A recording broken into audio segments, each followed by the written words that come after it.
बिस्मिल्लाहिर्रहमानिर्रहीम। अस्सलाम वालेकुम नाज़रीन, आप यूट्यूब चैनल देख रहे हैं। मैं इमरान खान हूँ। हुकूमत ऐसी बातें करती है कि जिसकी कोई लॉजिक ही नहीं होती। यानी एक तरफ ये कहते हैं कि हम सऊदी अरब की सिक्योरिटी का बंदोबस्त करेंगे, एक तरफ ये कहते हैं कि हम खित्ते में बहुत बड़ा किरदार अदा कर रहे हैं, और दूसरी तरफ एक शख्स को अस्पताल लाते हुए डरते हैं। वो कहते हैं जी इमरान खान को सिक्योरिटी प्रोवाइड नहीं कर सकते थे, इसलिए हम उन्हें दूसरे अस्पताल में ले गए, और एक सिचुएशन पैदा हो गई कि कारकुन निकल आए थे। वो तो जो पाकिस्तान के अंदर कंट्रोल्ड इलेक्ट्रॉनिक मीडिया है, जो पाकिस्तान की मिलिट्री एस्टेब्लिशमेंट जिसे कंट्रोल करती है, उस इलेक्ट्रॉनिक मीडिया ने भी पोल खोल दिया। हत्ता कि उनके अपने रिपोर्टर्स ने यह कहा कि जनाब लोग तो 1 किलोमीटर दूर थे और ये पार्टी के कारकुन नहीं थे, ये कोई झंडे लेकर नहीं आए थे, ना ही पार्टी की जानिब से कोई कॉल दी गई थी, बल्कि ये तो फैमिलीज थी जो अपनी मर्जी से निकल कर आ गए कि शायद इमरान खान की कोई झलक देखने को मिल जाए। और जो लोग ज़्यादा करीब भी थे वो भी 1 किलोमीटर दूर थे, और अगर लोग सड़कों के किनारों पे खड़े थे तो वो एक झलक देखना चाहते थे इमरान खान की, और कोई बात नहीं थी। इससे पहले जब भी इमरान खान को मुंतकिल किया गया या अस्पताल में इलाज के लिए लाया गया तो खामोशी के साथ छुपा कर लाया गया। ये पहली मरतबा था कि लोगों को पहले से आइडिया था कि इमरान खान अब यहाँ से गुजरेगा, तो ये तो ऑब्वियस था कि लोगों का रश लगेगा। इमरान खान साहब बहुत मकबूल हैं आवाम के अंदर, अब वो बाकी पॉलिटिकल पार्टी से आगे निकल गए हैं, ये हम सब अच्छी तरह जानते हैं। तो कहने को तो हम सऊदी अरब की हिफाजत करेंगे, लेकिन हम साबिक वज़ीर आज़म को अस्पताल तक नहीं ला सकते ट्रीटमेंट के लिए। बातें हमारी कितनी बड़ी हैं। गुज़िश्ता 2 दिनों में कम से कम ये चीज़ क्लियर हो गई है, और पाकिस्तान की मिलिट्री एस्टेब्लिशमेंट को एक बहुत बड़ा सबक सीखने को मिला है कि आज भी लोग इमरान खान के साथ खड़े हैं, और अब भी इमरान खान पाकिस्तान में सियासी लीडरों में सबसे ज़्यादा मकबूल है, और लोग उसके साथ बदस्तूर उसी तरह खड़े हैं जैसे माजी में खड़े थे। तो ये तो उन्हें पता चल गया, जैसे एकदम पूरा माहौल बन गया था पाकिस्तान में, सबकी तवज्जो का मरकज़ इमरान खान था, सबकी तवज्जो का मरकज़ शिफा इंटरनेशनल अस्पताल था। तो ये मिलिट्री एस्टेब्लिशमेंट को आइडिया हो गया कि सारा कुछ करने के बावजूद वो लोगों के जहनों से इमरान खान के नक्श नहीं मिटा सके। अब आ जाए नाज़रीन एक बड़ी बारीक चीज़ के ऊपर। हर बंदा ये सवाल कर रहा है, बहुत सारे लोग हमें मैसेजेस करके ये क्वेश्चन कर रहे हैं, यहाँ सोशल मीडिया पे बहुत सारे लोग यही बात पूछ रहे हैं। वो जानना चाहते हैं कि एक्चुअली हुआ क्या, और क्या इमरान खान साहब की बहनें जो बात बता रही हैं इसके अलावा भी कोई बात है जो बताई जाए। ये हुकूमत ने पहले कहा, उसके बाद वो मुकर गए। पहले कहा अस्पताल लाया जाएगा, फिर अचानक से जजेस ने फ़ैसला दे दिया, फिर ख़बर आती है कि फ़ैसले पे अमल होगा, फिर अमल दरामद नहीं हुआ। ये सारा कुछ क्या हुआ, मैं आपके सामने हकीकत रखता हूँ, लेकिन पहले मैं 2 लोगों की बात आपको सुनवाना चाहता हूँ। एक बड़े बाखबर सहाफ़ी हैं असदुल्ला खान साहब। ये इन्हीं की खबर से सारा मामला शुरू हुआ था जब इमरान खान साहब की आंख का इलाज शुरू हुआ। तो असदुल्ला खान साहब ने यह कहा कि इमरान खान के लिए ट्रैप बिछाया गया था, जिससे इमरान खान बाल बाल बचकर निकल गए। कहा जाता है कि इमरान खान भी जेल से तंग आकर अस्पताल रह रहे हैं, यानी ये कहना था कि वो जेल से तंग आ गए, वो भी अस्पताल में आ गए हैं। इमरान खान ने इनकार कर दिया। इमरान खान को जब आखिरी वक्त में कहा गया कि आपको एक अरेंजमेंट या डील के तहत अस्पताल ले जा रहे हैं, आपने वहाँ रहना है, तो इमरान खान साहब गुस्से में आ गए। उन्होंने कहा मैं इतनी मुश्किल जेल काट ली है, अब मैं डील का दाग लेकर नहीं जाना चाहता, और ये आपको किसने इख्तियार दिया है, वो कौन है जो मेरे बिहाफ के ऊपर गारंटियां देता फिर रहा है। ये तो असदुल्ला खान साहब ने खबर दी है।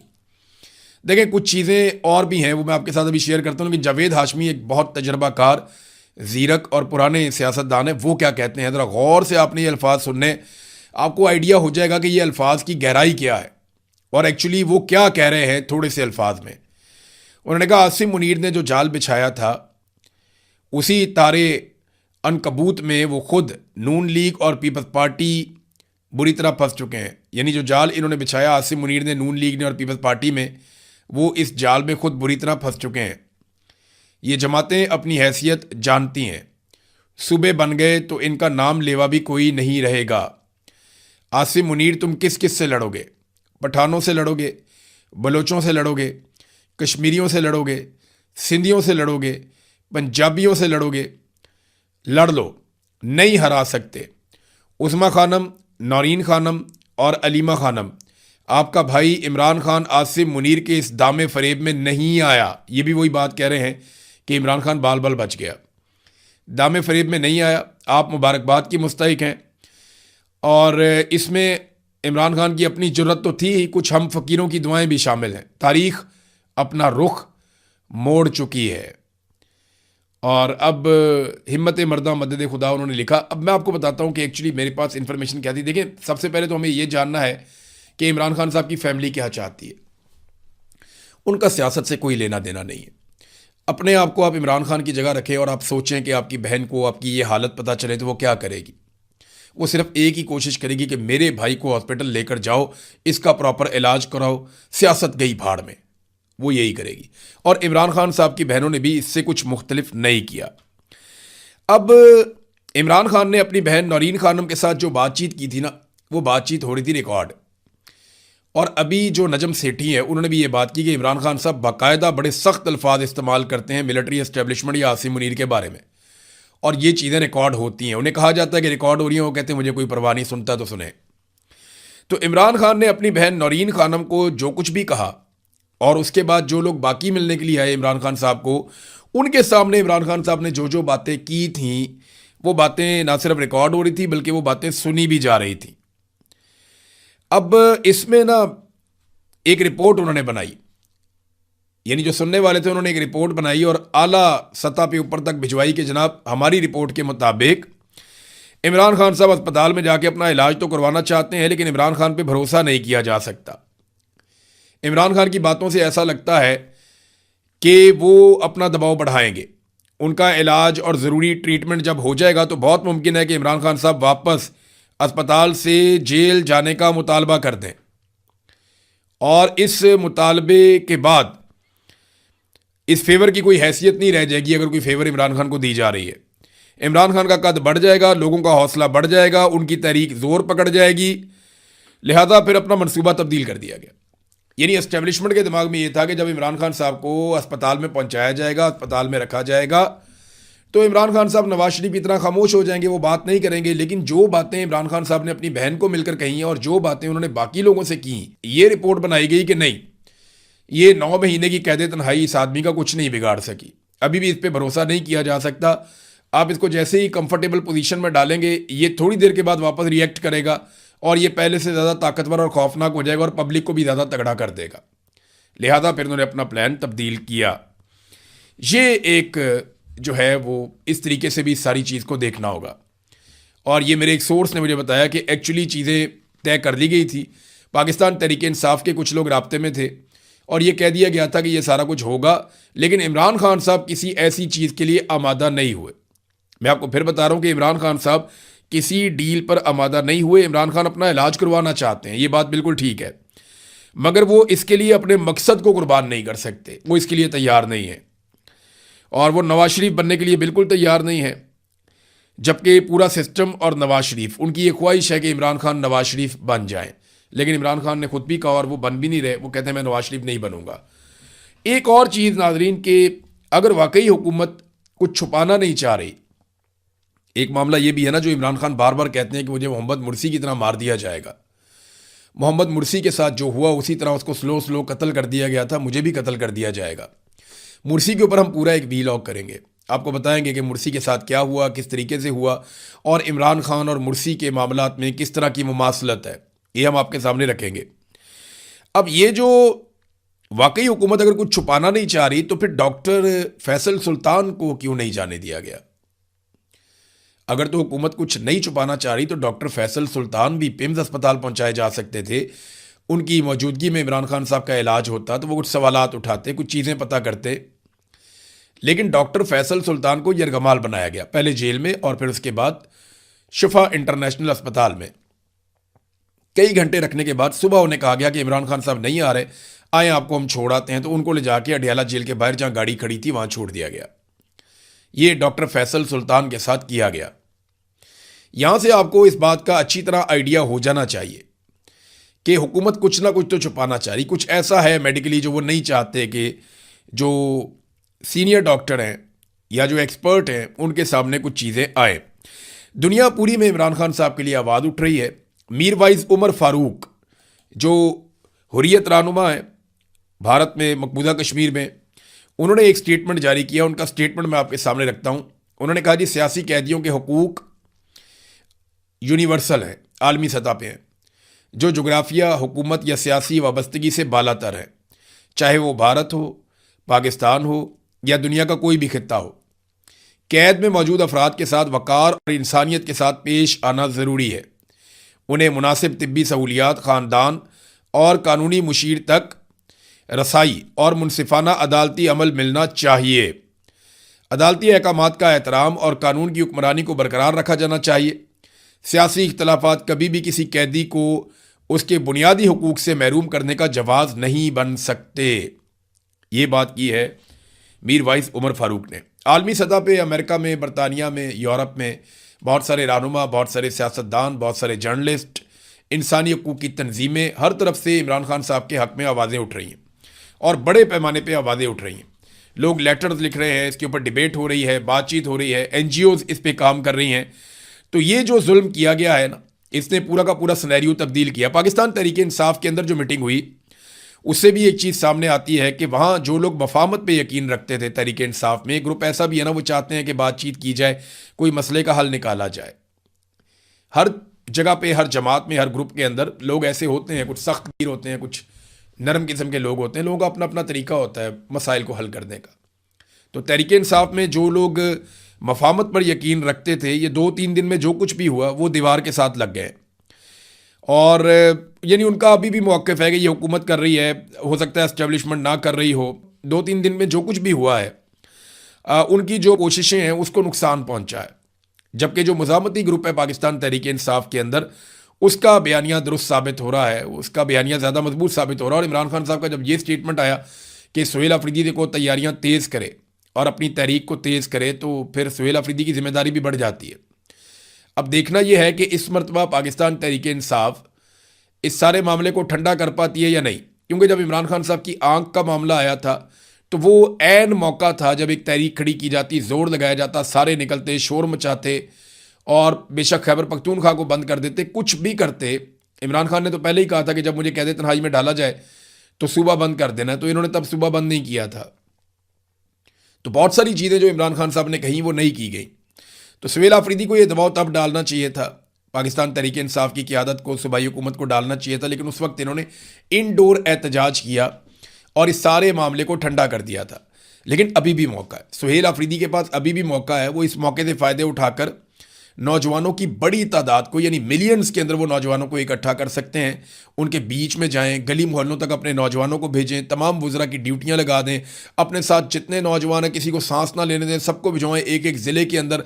आगे ज़िले के अंदर कमेटियाँ बनाएं, तहसीलों के अंदर कमेटियाँ बनाएं, यूनियन काउंसिल्स के लेवल तक जाएँ, हर गली मोहल्ले में वार्ड तक पहुँचें और हर जगह के ऊपर नौजवानों को इकट्ठा करें, उनकी रजिस्ट्रेशन करें, उनको उनकी ड्यूटियाँ बताएँ और बिल्कुल ऑर्गेनाइज तरीके से निकल कर आएँ। ये मिलियंस के अंदर लोग निकल आएंगे, ये हो सकता है, पॉसिबल है। इमरान खान बहुत बड़ा लीडर है, अगर उसके लिए भी कोई बंदे नहीं निकाल सकता ना, तो फिर उसको सियासत करने का कोई हक नहीं है जो नहीं निकाल सकता। बहरहाल अब देखते हैं, सुहेल अफरीदी की ड्यूटी तो बहुत बढ़ गई है और अब मुज़ामत वाले आगे भी आ गए हैं।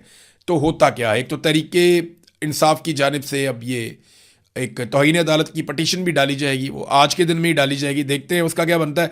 बहरहाल अपोजिशन इकट्ठी हुई मौलाना फजलुर रहमान साहब के घर में और उसके बाद मीडिया टॉक हुई, हुकूमत की काफ़ी बुराइयां की गई, दहशतगर्दी के मामला पे बात की गई, बलूचिस्तान, खैबर पख्तूनख्वा के अंदर जो कुछ चल रहा है, अफगानिस्तान के साथ जो मामला चल रहे हैं, ये पहले भी बात करते हैं, अभी भी बात करते रहे हैं। लेकिन क्या फजलुर रहमान साहब जो हैं वो अपोजिशन के इस इत्तेहाद के साथ मिलकर कोई बड़ी कार्रवाई डाल सकते हैं?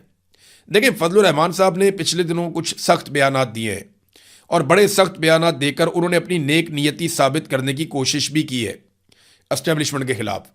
मगर एक बात आपको याद रखनी पड़ेगी कि फजलुर रहमान साहब पिछली मरतबा धोखा खा गए थे, इस मरतबा वो धोखा नहीं खाएंगे, वो बड़ा पक्का हाथ डालना चाहेंगे और उन्हें यकीन दहानी करवाई जाए। यानी वो चाहते हैं कि उनको यकीन दहानी करवाई जाए कि कम से कम खैबर पख्तूनख्वा में उनकी MNAs और MPs की जो नशिस्तें हैं उन पर एक अच्छा इत्तेहाद उनका पाकिस्तान तहरीक इंसाफ के साथ बन जाए, तो फिर वो इस तहरीक का हिस्सा बने।